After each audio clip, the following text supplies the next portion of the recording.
How are you, man? Just setting up the live stream. It's live. It's live on YouTube.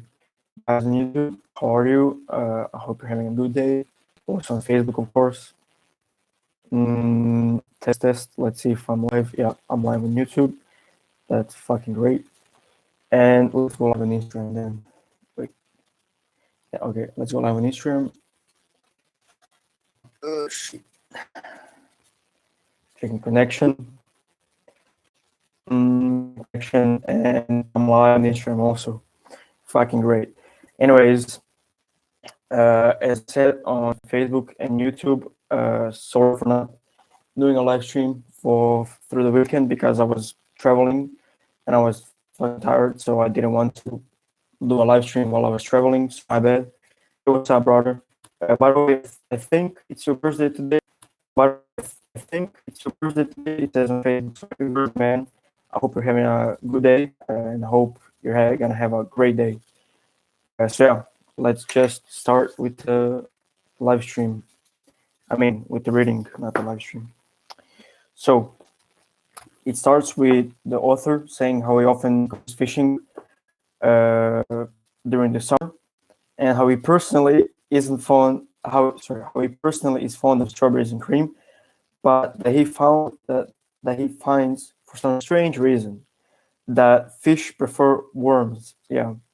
So when he goes fishing, he doesn't think about what he wants. He thinks about what the other person wants, what worm wants.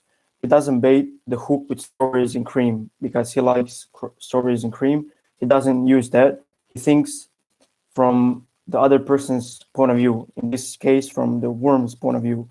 So he rather dangles, from the fish's point of view, he rather dangles a worm than what he likes. So he uses a bait that the other person likes. So yeah, that's basically. Yo, what's up, Abram? I'm good, man. I'm good.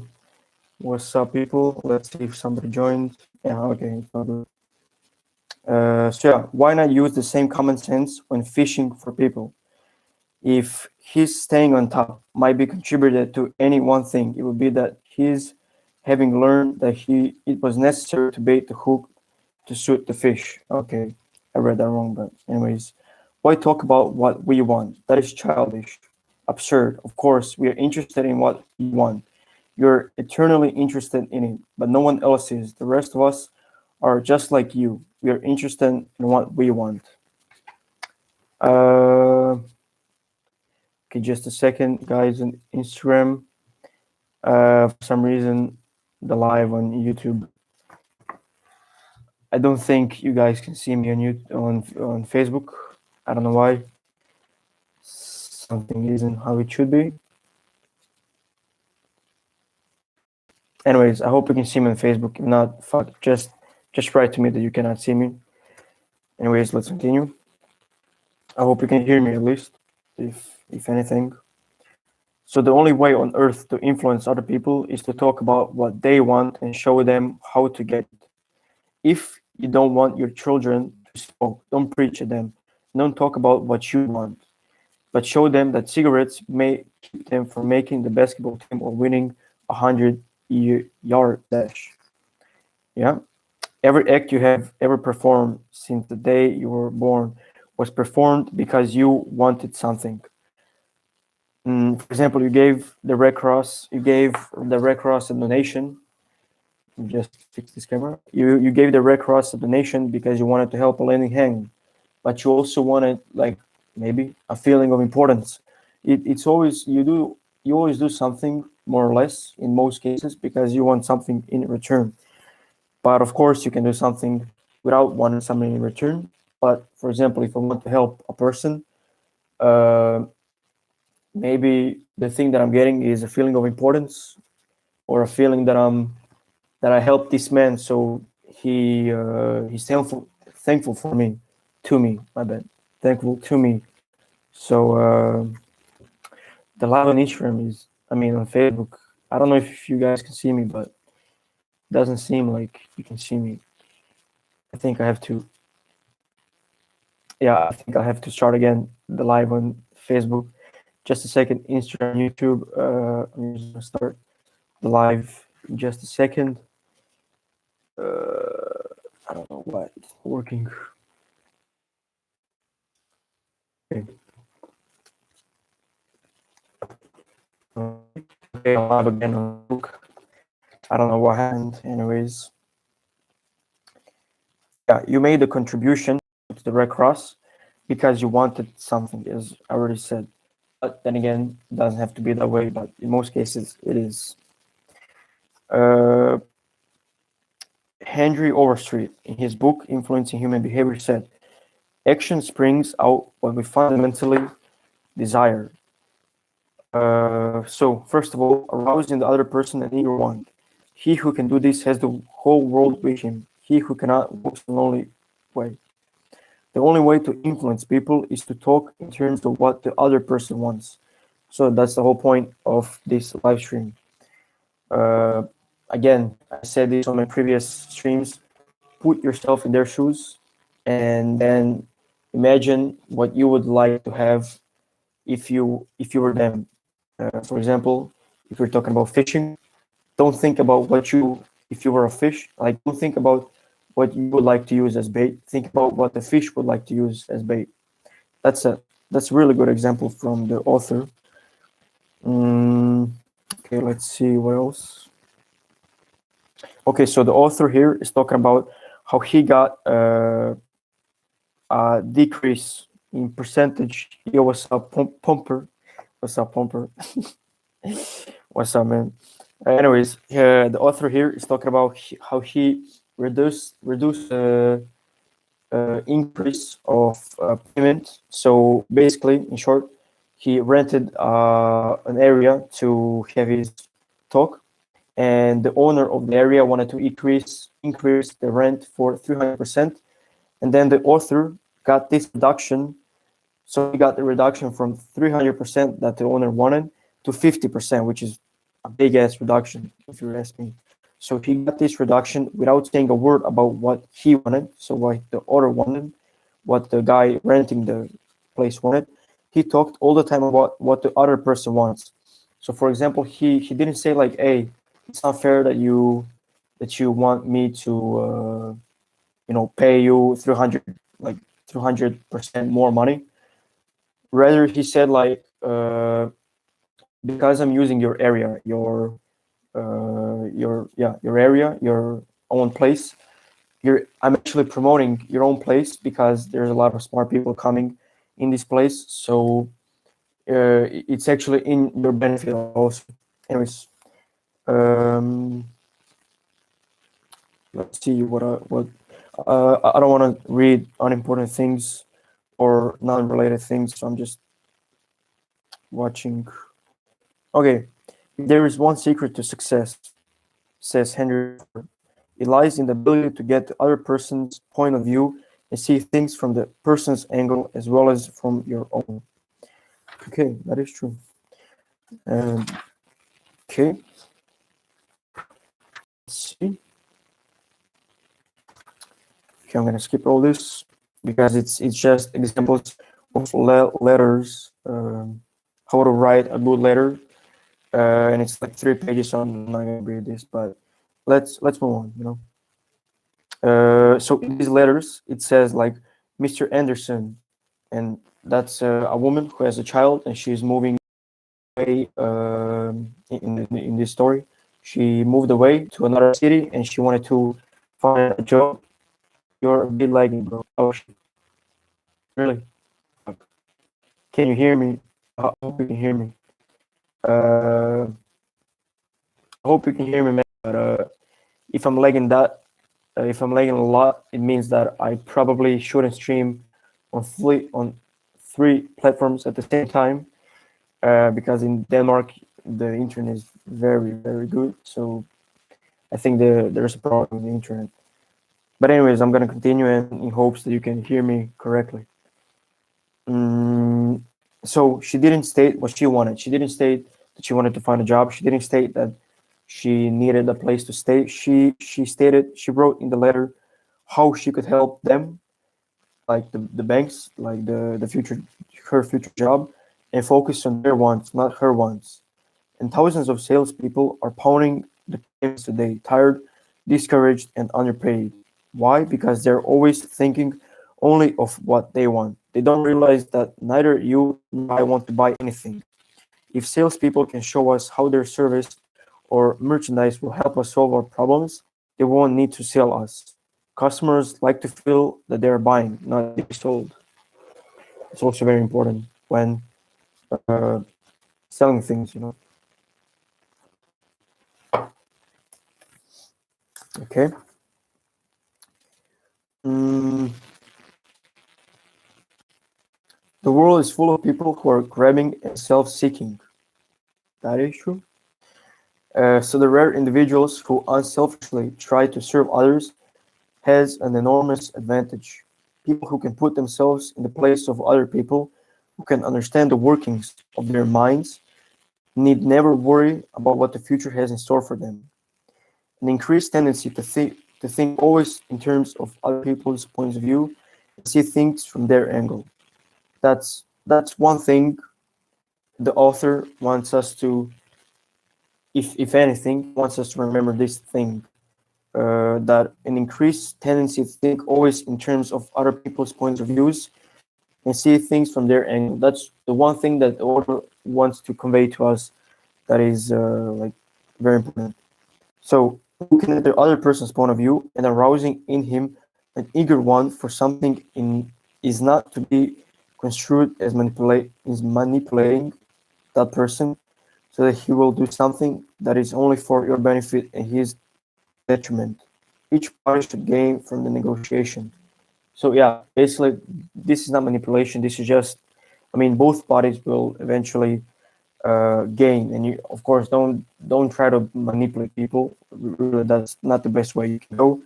But this could be called manipulation, although I wouldn't say it is because both parties are benefiting. So it's really not manipulating. It's just putting yourself in other person's shoes and seeing what the other person wants and then using that to basically bait him, to bring him to your side, to bring him to your way of thinking.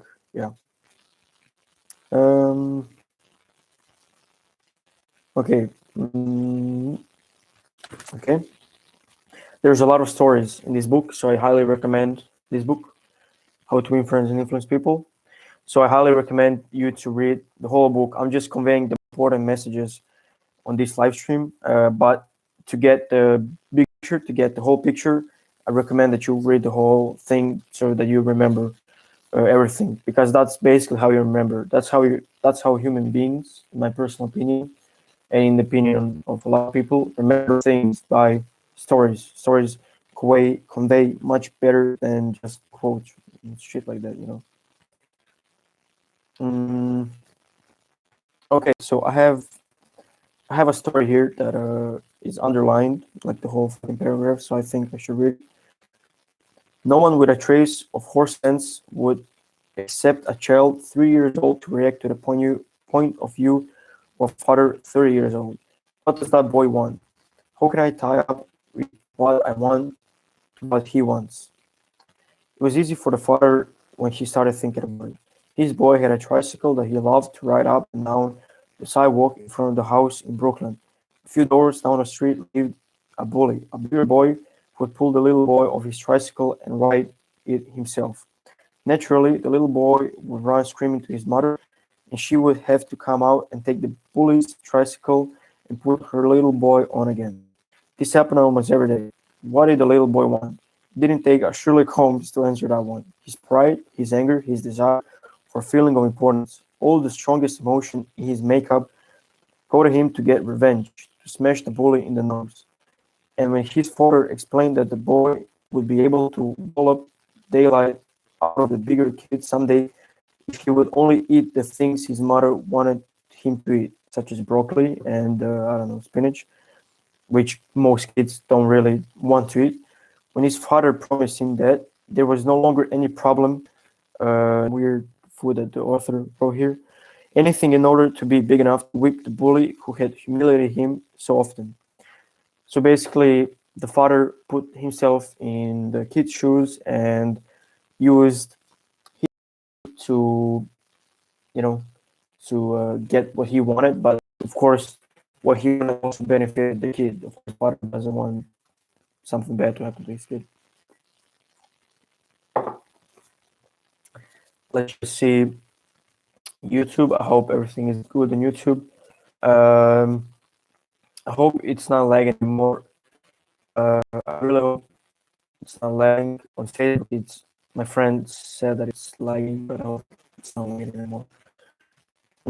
Yeah, so scolding, shaming him, the kid, reiterating that the parents didn't want him to. None of these things kept the bed dry. Okay, this is another story about like a boy drying his bed, like peeing his bed, and the boy stopped peeing his bed when like his father bought pajamas for him because then he felt like a man. Anyways, yeah, the boy kept his promise and because his pride was involved. It is a little okay, man, but I hope you can hear me correct. Oh, I hope you can hear me correctly.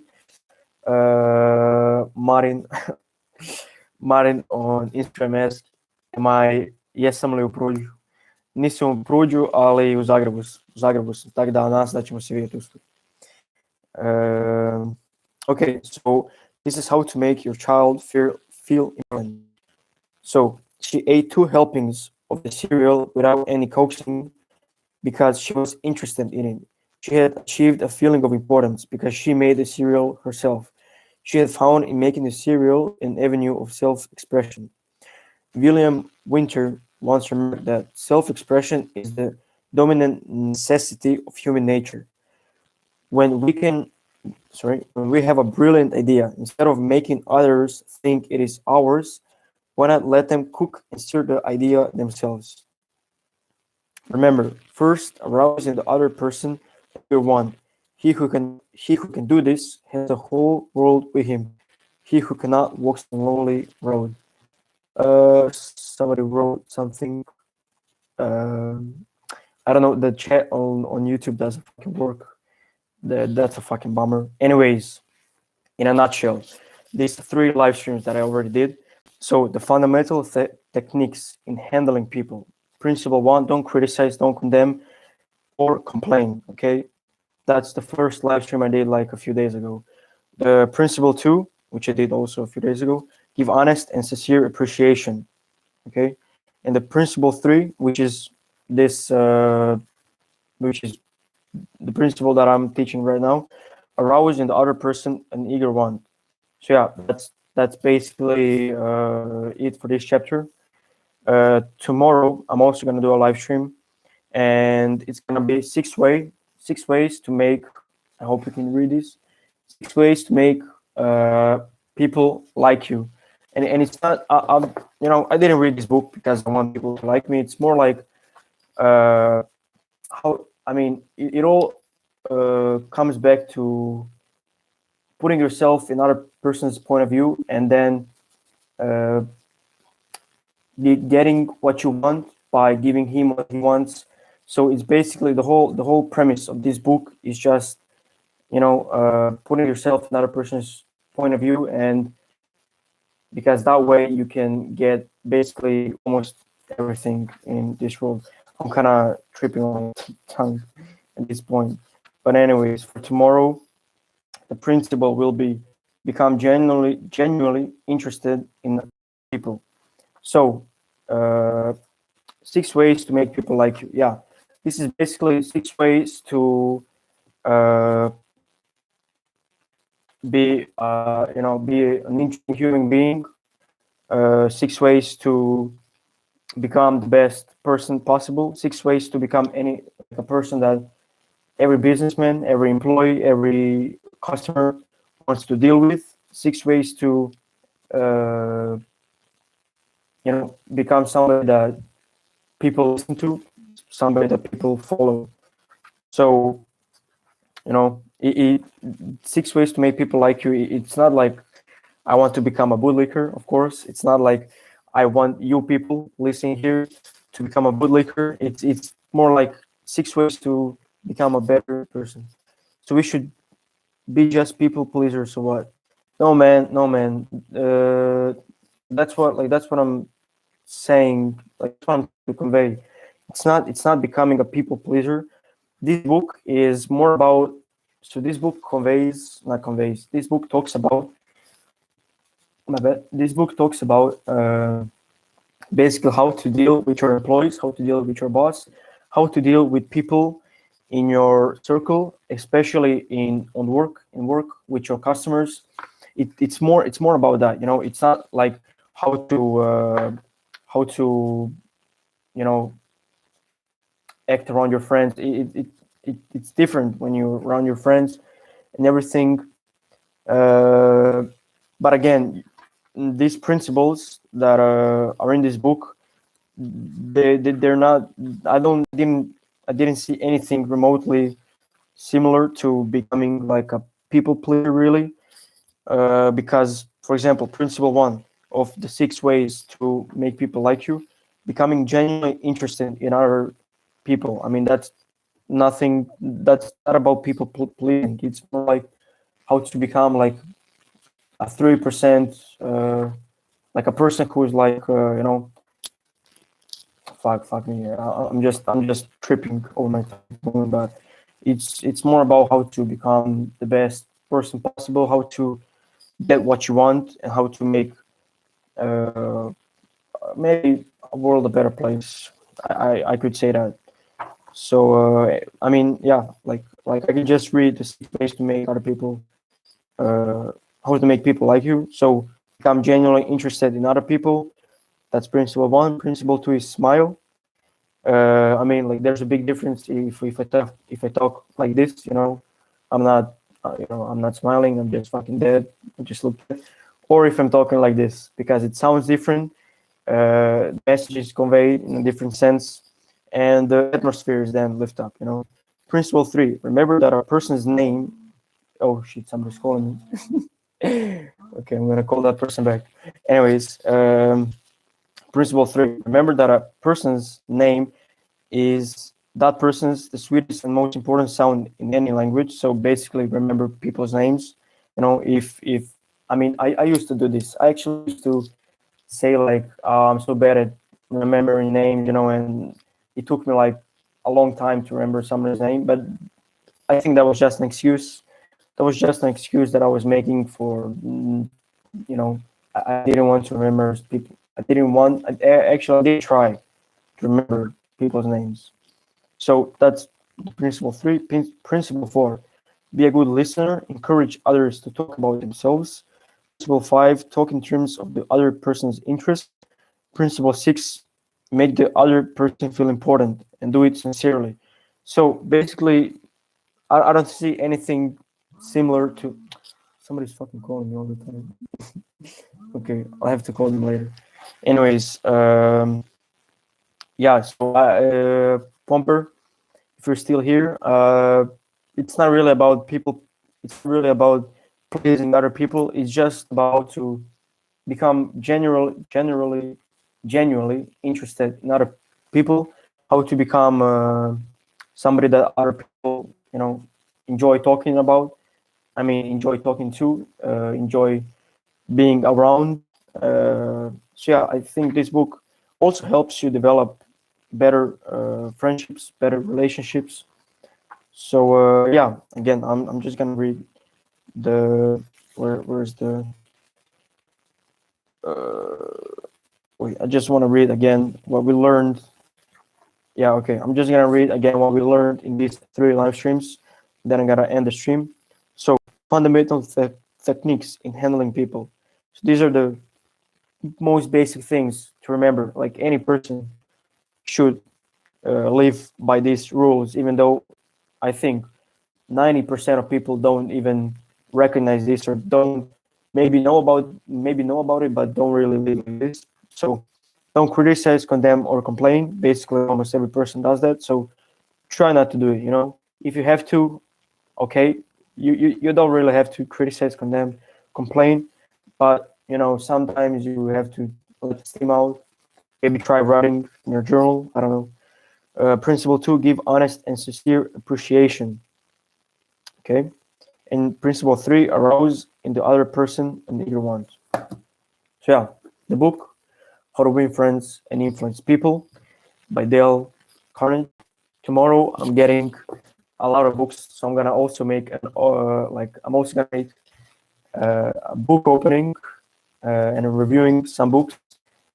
So yeah, but anyways, tomorrow I'm gonna also continue with educating you people about how to deal with people and how to become a better person, how to influence people, how to win, and basically how to win in life. If you use these methods from this if you use these methods from this book, you're basically gonna win in life. I hope. The principles, it won't work 100% of the times, but it will work like I would say 80 to 90% of the times, which is much better than you know 10% or whatever the case is, whatever the statistics is. So yeah, anyways, Instagram, I hope you enjoyed. Please like, subscribe on my YouTube channel. Thank you for watching, and I'll see you tomorrow the same time, like around 2 3. Okay, I just ended the live stream on uh, Instagram. 7 people watched. Nice, nice. I'm glad. I would like more people, but it is what it is.